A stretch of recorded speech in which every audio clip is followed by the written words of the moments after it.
मनीष गर्ग, खबर भोपाल। विश्व स्वास्थ्य दिवस पर आज सोमवार को सभी शासकीय स्वास्थ्य संस्थाओं में स्वास्थ्य जागरूकता कार्यक्रमों का आयोजन किया जाएगा। मातृ एवं नवजात शिशुओं के स्वास्थ्य के प्रति जागरूकता के लिए परामर्श एवं परिचर्चा सत्रों का आयोजन भी किया जाएगा। साथ ही हेल्थ स्क्रीनिंग कैंप भी आयोजित होंगे। मुख्य चिकित्सा एवं स्वास्थ्य अधिकारी डॉक्टर प्रभाकर तिवारी ने बताया कि विश्व स्वास्थ्य संगठन का संविधान 7 अप्रैल 1948 को लागू हुआ था। इसी उपलक्ष्य में प्रतिवर्ष इस दिन को विश्व स्वास्थ्य दिवस के रूप में मनाया जाता है। इस वर्ष ये दिवस हेल्दी बिगिनिंग्स, होपफुल फ्यूचर्स की थीम पर मनाया जा रहा है। उन्होंने बताया कि इस वर्ष स्वास्थ्य दिवस के आयोजन मातृ एवं नवजात शिशु स्वास्थ्य केंद्रित गतिविधियों के अनुरूप किए जा रहे हैं। मातृ एवं नवजात शिशुओं की मृत्यु न्यूनतम करना शासन की प्राथमिकताओं में शामिल है। के माध्यम से और हेल्थ विभाग के माध्यम से वितरण करते हैं। उस सभी को ऑनलाइन सिस्टम जो है अनमोल 2, बेसिकली अनमोल से पहले भी एक पोर्टल चल रहा था, लेकिन उसमें कुछ समस्याओं के आते नए पोर्टल का शुभारंभ होगा। इस शुभारंभ से पूर्व सर हमने सभी जिलों में ट्रेनिंग कैंप्स आयोजित किए, क्योंकि ग्राउंड लेवल पे इसमें लोगों में काम करना है। और ट्रेनिंग के बाद आज इस शुभारंभ के बाद हमने ऑफ कर दिया है पोर्टल, और अब सभी एंट्री इसके माध्यम से होंगी। तो मैं समझता हूँ सर एएनसी में सुधार आएगा, जो प्रसूति सहायता और दूसरे हितग्राही मूलक योजनाओं हैं उनके वितरण में सुधार आएगा। और जो हमारा लक्ष्य है कि 2030 तक हम जो सस्टेनेबल डेवलपमेंट गोल्स हैं उनको अचीव कर सकें, एमएमआर को 100 से नीचे ला सकें, आईएमआर को सिंगल डिजिट में ला सकें, इस सब में हम करेंगे सर। और जिस प्रकार से आपने इस कार्यक्रम में अपनी गरिमा में उपस्थिति से हम सबका उत्साहवर्धन किया है sir, thank you sir, thank you.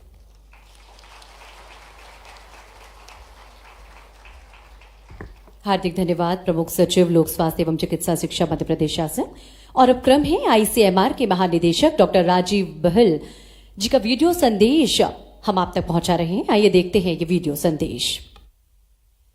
Madhya Pradesh सरकार द्वारा प्रस्तुत मातृ एवं शिशु संजीवन मिशन रोड मैप एक सशक्त और समय अनुकूल पहल है, जो प्रदेश की मातृ एवं शिशु मृत्यु दर को कम करने की रणनीति को बनाने में एक बहुत अच्छा प्रयास है।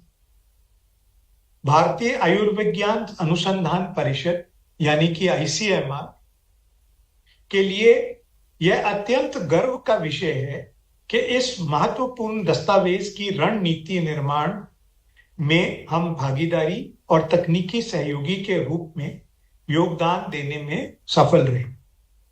हमें इसका अवसर मिला कि हम इस रोड मैप के तथ्यों, आंकड़ों और राष्ट्रीय और अंतर्राष्ट्रीय रिसर्च आधारित एविडेंस और उसके सारे साक्ष्यों के साथ इसमें हमने उसको इस्तेमाल किया है और इसमें उसकी को यूज किया है।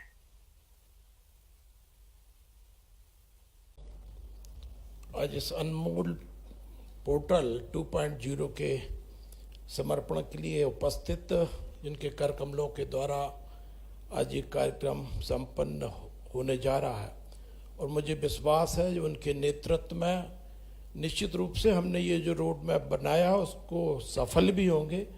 ऐसे हमारे यशस्वी लोकप्रिय मुख्यमंत्री आदरणीय डॉक्टर मोहन यादव जी, जिनके नेतृत्व में हम सभी इस विभाग का संचालन कर रहे हैं। माननीय मुख्यमंत्री जी के दूरदर्शी प्रयासों से दोनों विभाग मिलकर एक हो गए हैं।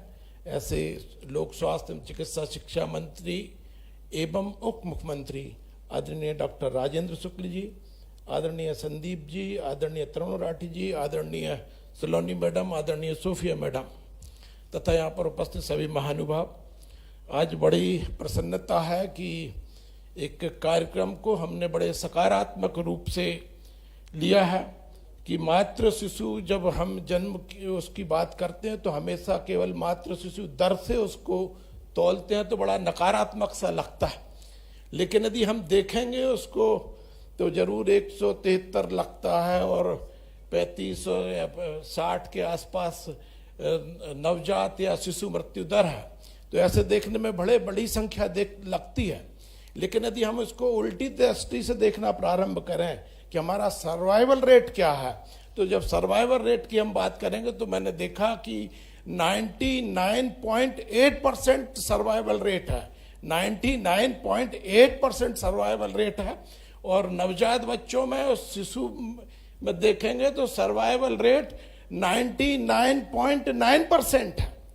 तो ये यदि सर्वाइवल की तरह हम देखेंगे तो समझते हैं कि शायद सकारात्मक हम जब सोचेंगे तो शायद बहुत बेहतर हम कर पाएंगे, ऐसा मेरा मानना है।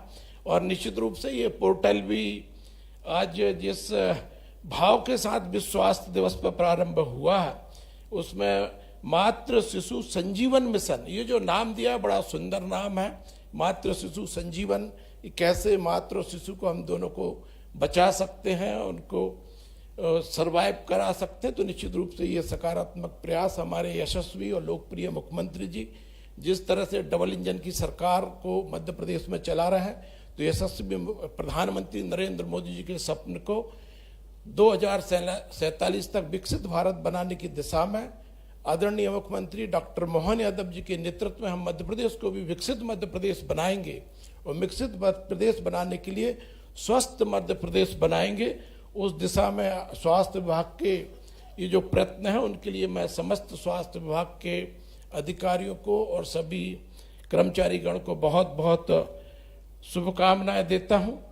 मातृ संजीवन के जो अनमोल पोर्टल मातृ और शिशु दर को कम करने की दिशा में जो प्रयास हो रहा है, निश्चित रूप से प्रधानमंत्री जी के नेतृत्व में लगातार पूरे भारतवर्ष के अंदर इसमें कमी आ रही है।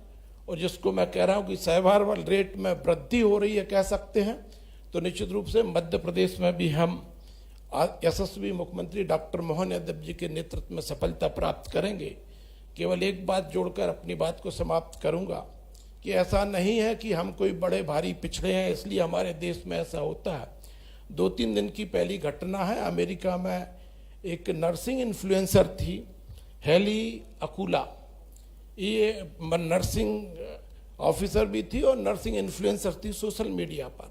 और 2-3 दिन पहले उसकी डिलीवरी के पश्चात उसका बच्चा स्वस्थ है परंतु उसकी मृत्यु हो गई है। एमनोटिक फ्लूइड एम्बोलिज्म नाम का कोई रेयर जो प्रॉब्लम थी वो क्रिएट हुई, उसकी वजह से उसकी मृत्यु हो गई। तो ऐसा नहीं है कि हम दूर ग्राम में बसे हुए हैं या हम कोई पिछड़े हुए हैं, ऐसा नहीं है। ये मन में विश्वास रख के कि हम भी विश्व स्तर की सुविधाएं अपने ग्रामीण जनों को भी दे रहे हैं। और ऐसी घटनाएं केवल हमारे यहाँ नहीं होती, सबसे विकसित देश अमेरिका की ऐसी घटनाएं होती हैं, ये स्वाभाविक है।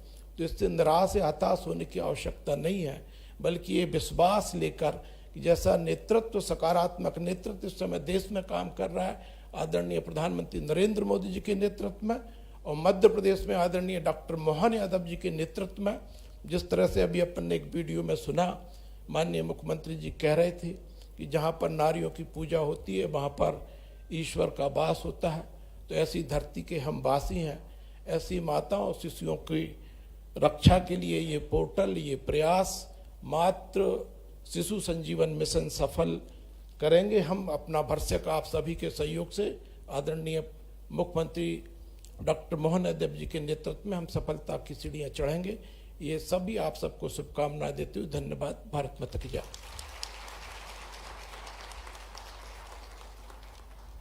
हार्दिक धन्यवाद माननीय मंत्री महोदय, लोक स्वास्थ्य एवं चिकित्सा शिक्षा विभाग श्री नरेंद्र शिवाजी पटेल जी। आगामी क्रम में बढ़ते हुए आप सभी की ओर से हम विनम्रता पूर्वक आग्रह करते हैं माननीय उप मुख्यमंत्री महोदय एवं मंत्री लोक स्वास्थ्य एवं चिकित्सा शिक्षा विभाग श्री राजेंद्र शुक्ल जी से आज के इस अवसर पर अपना उद्बोधन हम सभी को दें।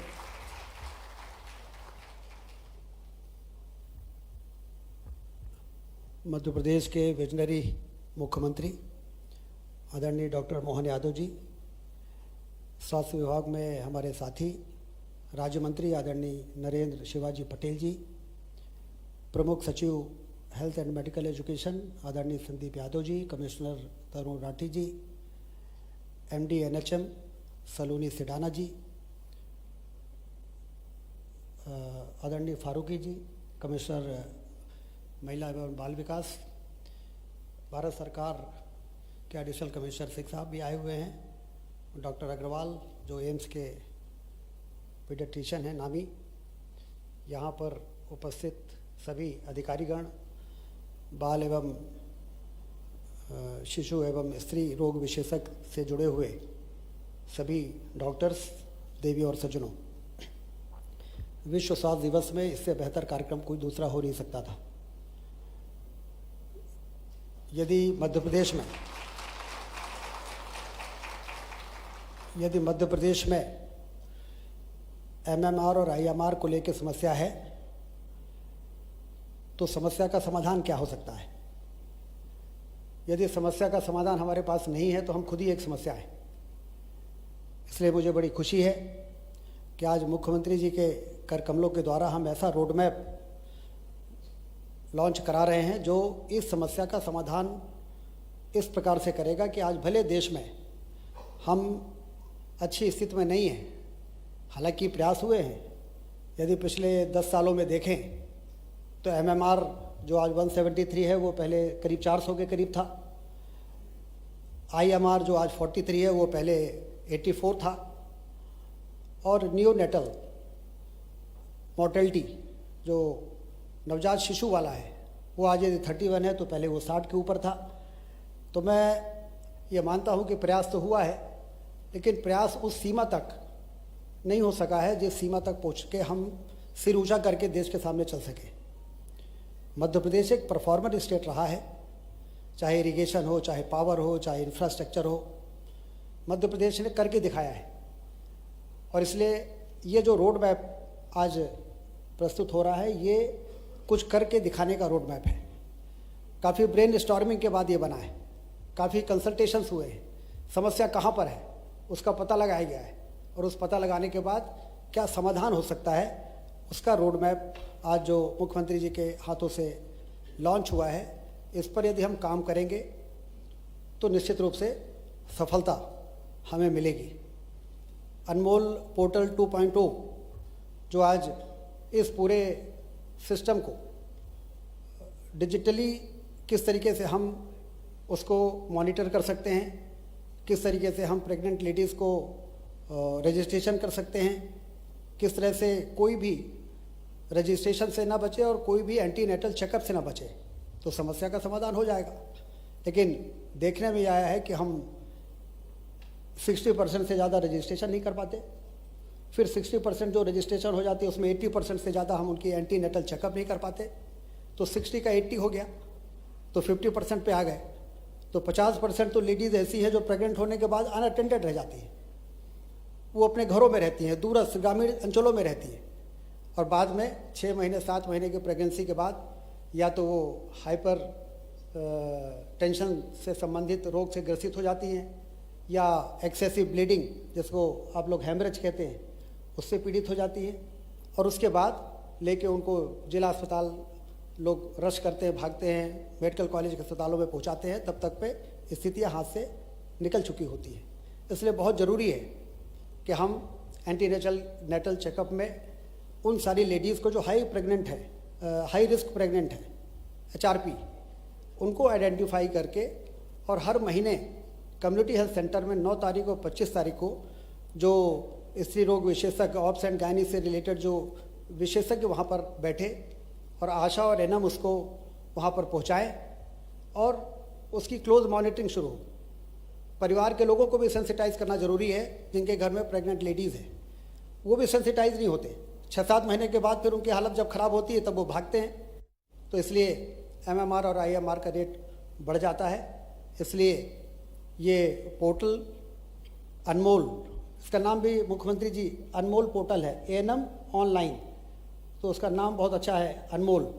उसमें सभी को इंटीग्रेट किया गया है, 15 से 20 हज़ार ANM इसमें इंटीग्रेटेड रहेंगी, लेकिन हमें कोशिश करनी चाहिए कि दूसरे चरण में हम आशा को भी इंटीग्रेट करें। 40 से 50 हज़ार आशाएँ भी हैं जो फील्ड वर्कर हैं, वो भी यदि इसमें इंटीग्रेट हो जाएंगी तो ANM और आशा और महिला बाल विकास की आंगनबाड़ी कार्यकर्ता, ये सारे कोऑर्डिनेटेड एफर्ट जब होंगे तो शायद ही मध्य प्रदेश में कोई ऐसी लेडी बचेगी जो प्रेग्नेंट है और वो रिकॉर्ड में नहीं रहेगी, और वो रिकॉर्ड में यदि आएगी तो फिर एएनसी भी होगा, फिर हर महीने की उनकी ब्लॉक लेवल पे जो हमारा कार्यक्रम है उसमें भी उनको पहुंचाना संभव हो सकेगा।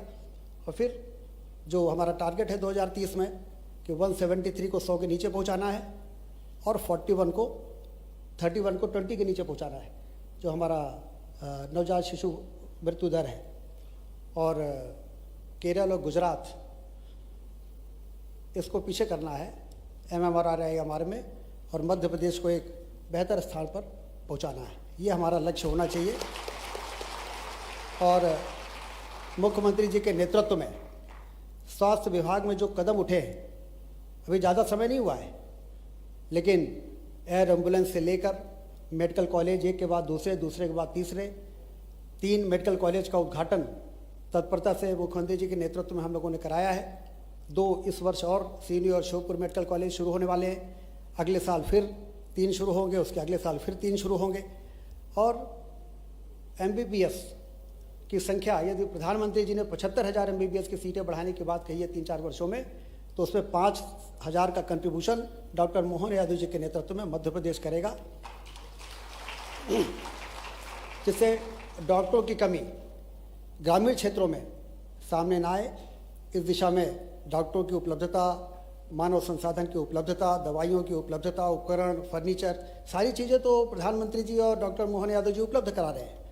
ऐसा वातावरण हेल्थ वर्कर्स के लिए और हेल्थ डिपार्टमेंट के लिए कभी नहीं मिलेगा कि जो चीज़ें चाही जा रही हैं वो सारी चीज़ें उपलब्ध कराई जा रही हैं। अब सवाल है दौड़ने का, करने का, मॉनिटरिंग करने का। ये सारे प्रयास अब हम लोगों को करने हैं। पहले तो हेल्थ वर्कर्स परेशान रहते थे, साहब बिल्डिंग नहीं है, इंफ्रास्ट्रक्चर नहीं है, मशीनें नहीं हैं। अब तो सारी चीज़ें उपलब्ध हो रही हैं। सरकार के पास बजट की कमी नहीं है। 4,21,000 करोड़ का बजट मुख्यमंत्री जी ने प्रस्तुत किया है, और आने वाले 2-3 वर्षों में इसको 7 लाख करोड़ का बजट करने वाले हैं मध्य प्रदेश का। तो इसलिए ये हम सब के लिए यदि समस्या है तो अवसर भी है। इस अवसर का लाभ उठाकर पूरी ताकत के साथ हम अपने एफर्ट को झोंकें, जिससे कि हम MMR और IMR में जो हमारी कभी कभी फेस सेविंग कभी कभी बात करते हैं जब दिल्ली में हम लोग, तो कहीं ना कहीं ये मानना पड़ता है कि अभी हमें बहुत कुछ करना बाकी है। तो बहुत कुछ करना जो बाकी है वो करने का संकल्प आज विश्व स्वास्थ्य दिवस के अवसर पर मुख्यमंत्री जी के सामने हम सबको संकल्प लेने की आवश्यकता है कि हम करेंगे और करके ही रहेंगे, और इस स्थिति को बेहतर बनाकर ही चैन की सांस लेंगे। बहुत बहुत धन्यवाद।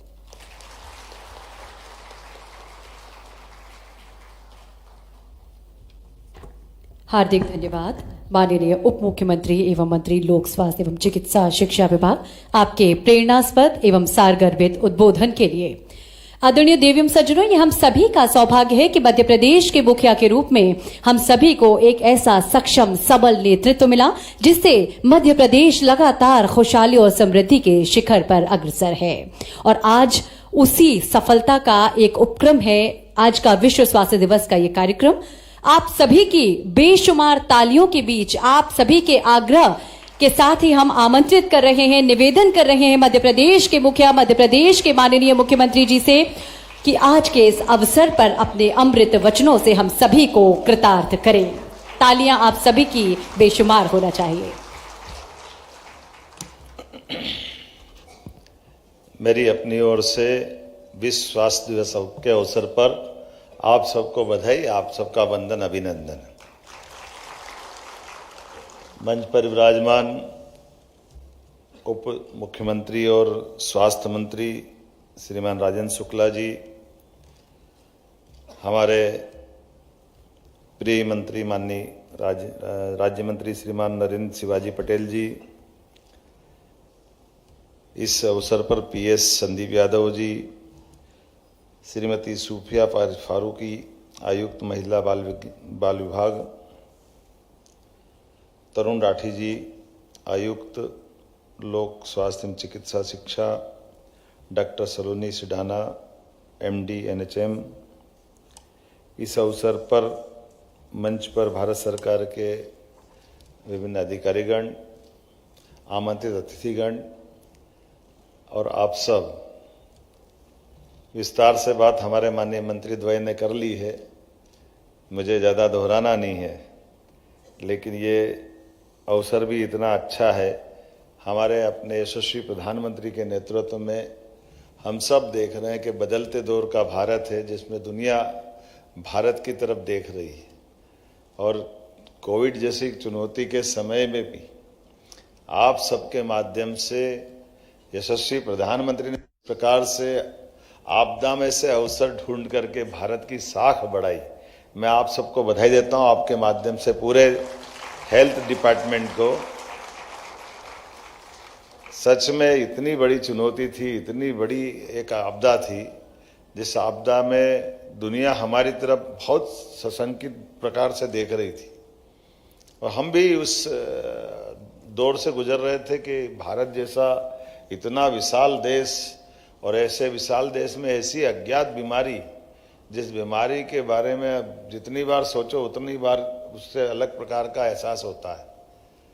मैं उस समय प्रभारी मंत्री करके उज्जैन में था, और ये भी एक अलग प्रकार की चुनौती थी। बड़ा कठिन दौर था कि जो हमारे स्वास्थ्य के बड़े केंद्र जो आज भी उस तरह से जाने जाते हैं, जैसे उज्जैन, इंदौर, भोपाल, ग्वालियर, जबलपुर, या इस टाइप के बड़े केंद्र जहाँ स्वाभाविक रूप से लोग स्वतः ही इलाज कराने आते हैं, और ऐसे समय में वहाँ आकर इलाज कराने वालों की अपनी एक कठिनाई है। उनकी व्यवस्थाओं को लेकर के जो स्वास्थ्य की सुविधाएं थी, उन सुविधाओं में हमने उनको जितना बेहतर से बेहतर होकर करते हुए स्वास्थ्य में आप सबको जुटे हुए देखा है। लेकिन उससे बड़ा डर ये भी देखा था उस दौर में कि जब किसी कारण से उसी नगर में लोगों के प्राण गए बीमारी से, तो बड़ा कठिन दौर था। मैं जिस जगह था, मुझे एक नया अनुभव आया कि हमारे शमशान कम पड़ रहे जलाने के लिए, तो एक शमशान, दूसरा शमशान, तीसरा शमशान। अकेले उज्जैन जैसी जगह पे 8 शमशान केवल लाश जलाने के लिए हमको इस तरह से वापरना पड़े। पुराने जमाने के कई ऐसे शमशान थे। तो वो दृश्य देखते हैं और उसके जो चित्र निगाह में आते हैं, तो आज भी बड़ा एकदम अलग प्रकार का एहसास होता है। लेकिन इसी कठिन चुनौतियों के समय में भी यशस्वी प्रधानमंत्री के नेतृत्व में समान रूप से जो प्रबंधन हो सकता था, और वास्तव में तकनीकी रूप से भी जो टीकाकरण हो रहा, उस टीकाकरण का हिसाब लगाया गया।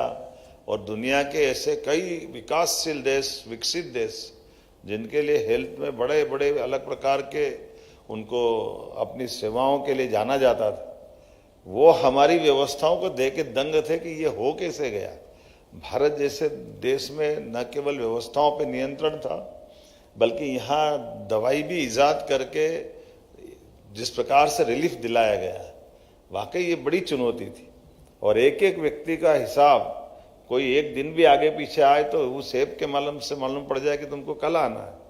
ये इतना कहाँ नदी, पहाड़, पर्वत, कहाँ कहाँ आबादी है, कैसे कैसे प्रकार की व्यवस्था है। लेकिन वास्तव में तकनीक का जो लाभ उठाते हैं, और इसीलिए तकनीक के आधार पर आज जब यहाँ आपने अनमोल पोर्टल का लॉन्च किया है, तो मेरी अपनी ओर से आप सबको बधाई देता हूँ। ये वास्तव में एक बड़ा काम है।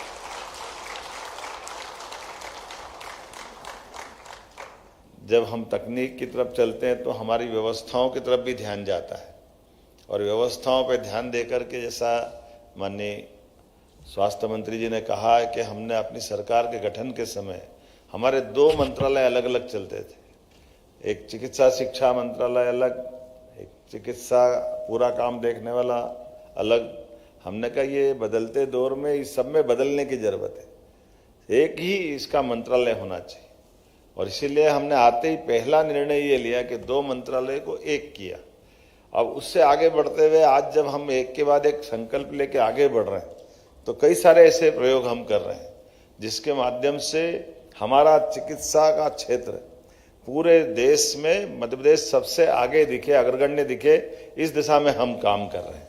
इसीलिए कितने प्रकार के प्रयोग कर रहे हैं कि जैसे हमारी सभी हॉस्पिटल में सुविधाओं की व्यवस्था बढ़े, हॉस्पिटल के अंदर जो मूलभूत चीजें वो सब मिले, लेकिन केवल सरकार में न मिलते हुए सरकार के साथ समाज को भी खड़ा करना है, और सरकार और समाज के बीच में अर्धशासकीय रूप में भी हम उसमें कैसे बदलाव ला सकते हैं, क्या क्या सोच सकते हैं।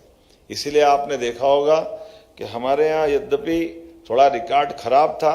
1956 में मध्य प्रदेश बना, लेकिन 2002-03 तक हमारे पास केवल 5 मेडिकल कॉलेज थे। आज जब हमने अपनी सरकार बनाई तो सब मिला के 27 मेडिकल कॉलेज हमारे पास प्राइवेट और गवर्नमेंट मिला के हो गए। ये अपने आप में अचीवमेंट था।